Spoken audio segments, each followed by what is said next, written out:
Bonjour à toutes et à tous, j'espère que vous allez bien. Allez, du coup, on se retrouve comme tous les lundis, on va essayer de préparer notre semaine de trading. Donc, on va faire un petit tour sur les annonces importantes de la journée et de la semaine également. On va faire un petit tour sur les graphiques après pour essayer de trouver quelques setups, soit en vente, soit en achat. Donc, sur l'euro dollar, je rappelle. Voilà, donc on va faire un petit tour sur les news. Donc pour aujourd'hui, on a pas mal. De toute façon, ça va être une grosse semaine, hein. Donc aujourd'hui, on a eu les chiffres PMI des services et manufacturiers de la France. Donc voilà, c'est les services qui sont un peu plus importants. Donc ça remonte pas mal.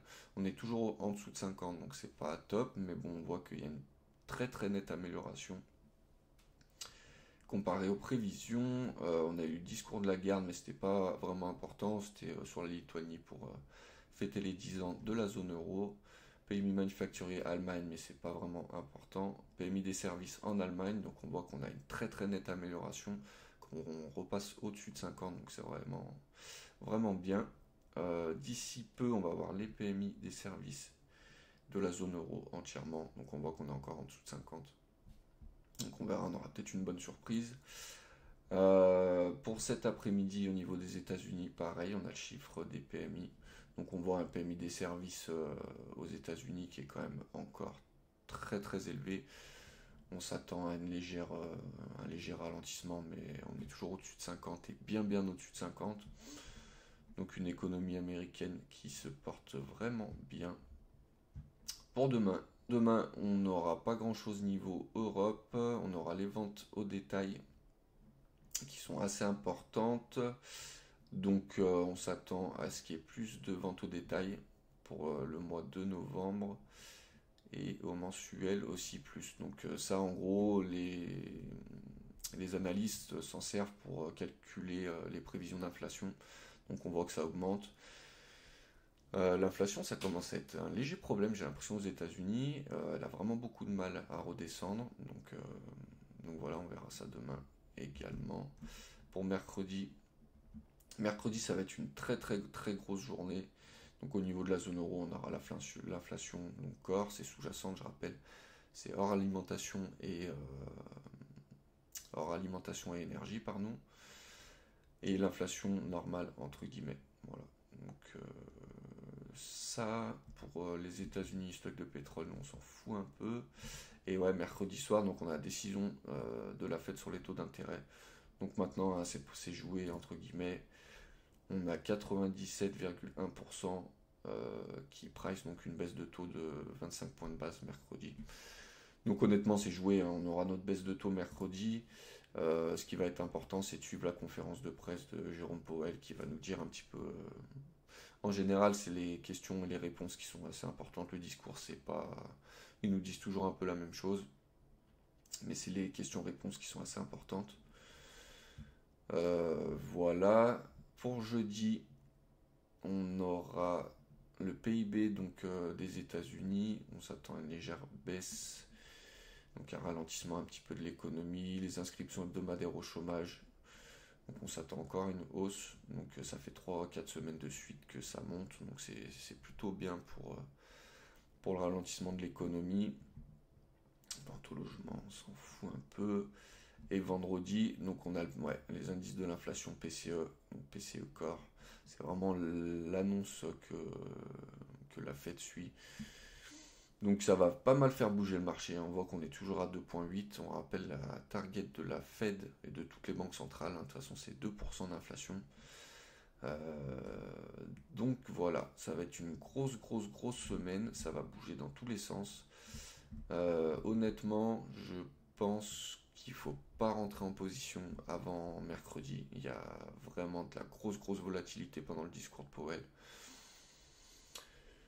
Donc je vous déconseille vraiment de rentrer avant ou même pendant. C'est presque du suicide entre guillemets. Voilà, donc comme je vous ai montré, on aura sur notre baisse de taux de 25 points de base mercredi.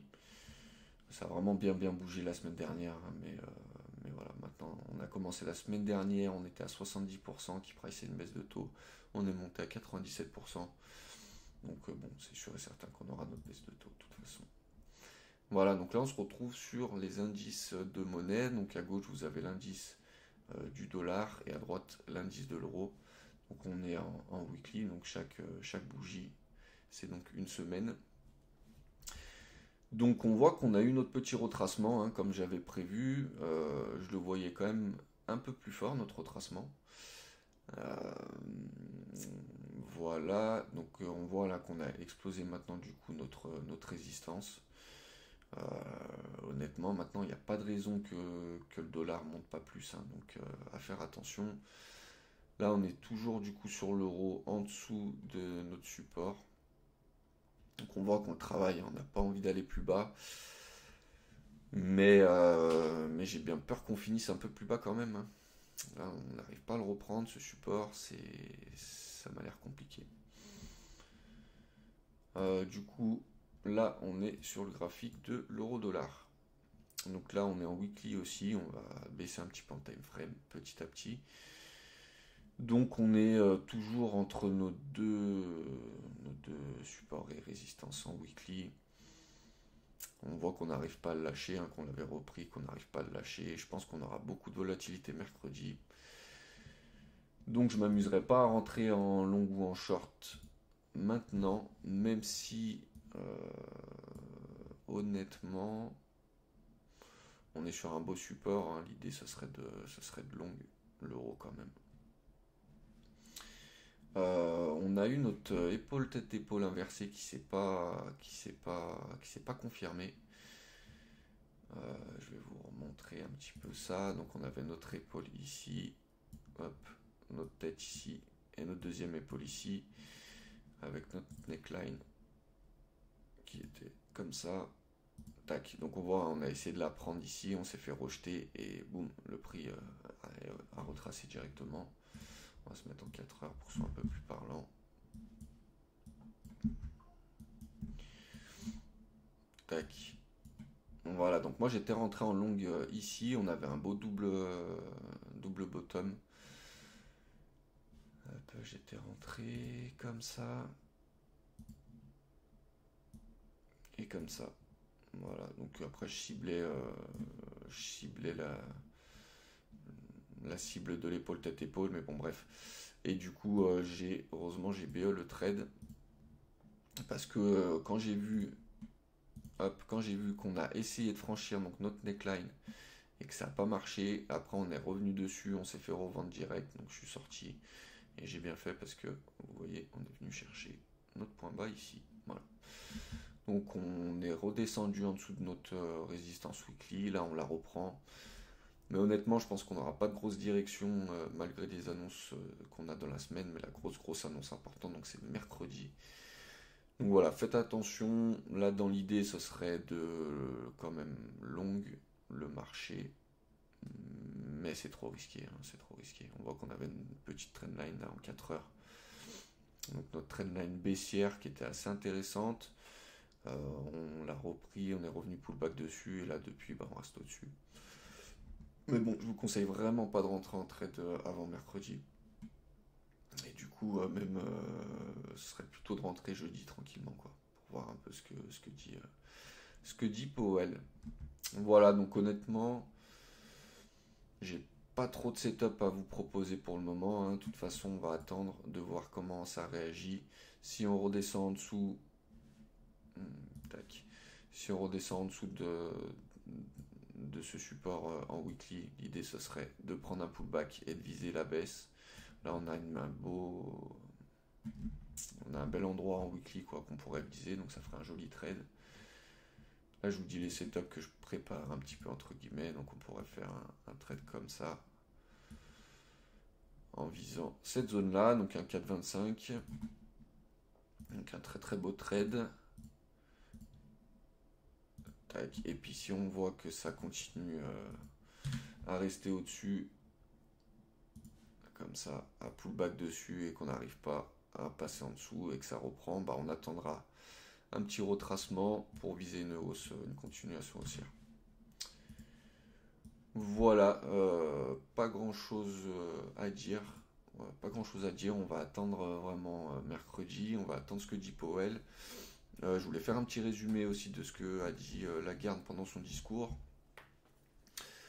Donc il n'y a pas eu grand-chose de dit, hein. Je m'attendais à un peu plus de volatilité pendant ces annonces, mais voilà, en gros, pendant le discours et pendant les questions, elle a dit enfin, que la zone euro était toujours dans une politique monétaire restrictive, donc on aura forcément d'autres baisses de taux durant l'année.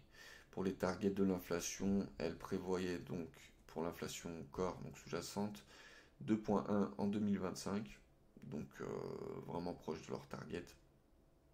1,9 en 2026 et 2 points en 2027. Donc ça, c'est vraiment à se faire un petit post-it à côté. Et si on reste un petit peu dans ces zones-là, voilà, on se rapproche de ce que la Banque centrale prévoit. Une question aussi, j'ai trouvé ça intéressant à noter. Il y a un journaliste qui lui a demandé si elle voyait une baisse de taux de 50 points de base en janvier. Elle a été vraiment très claire là-dessus. Elle a dit non, il n'y aura pas de baisse de taux de 50 points. Donc voilà, je pense qu'il y aura des petites baisses de taux de 25 points, mais c'est même pas sûr qu'il y en ait une à la prochaine réunion. Je ne pense vraiment pas qu'il y aura une baisse de taux à la prochaine réunion. Voilà, donc écoutez, affaire à suivre. N'hésitez pas à vous abonner, je vous ferai des petits shorts donc, tous les jours sur les annonces importantes de la journée.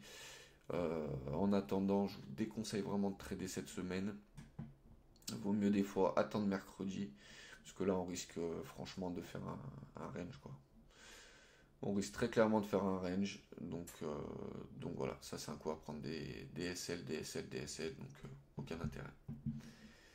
Voilà les amis, je vous souhaite une très belle semaine de trading, soyez prudents. Je vous déconseille donc de trader avant mercredi et puis on suivra le discours de Powell ensemble. Allez, bonne semaine, prenez soin de vous et faites attention.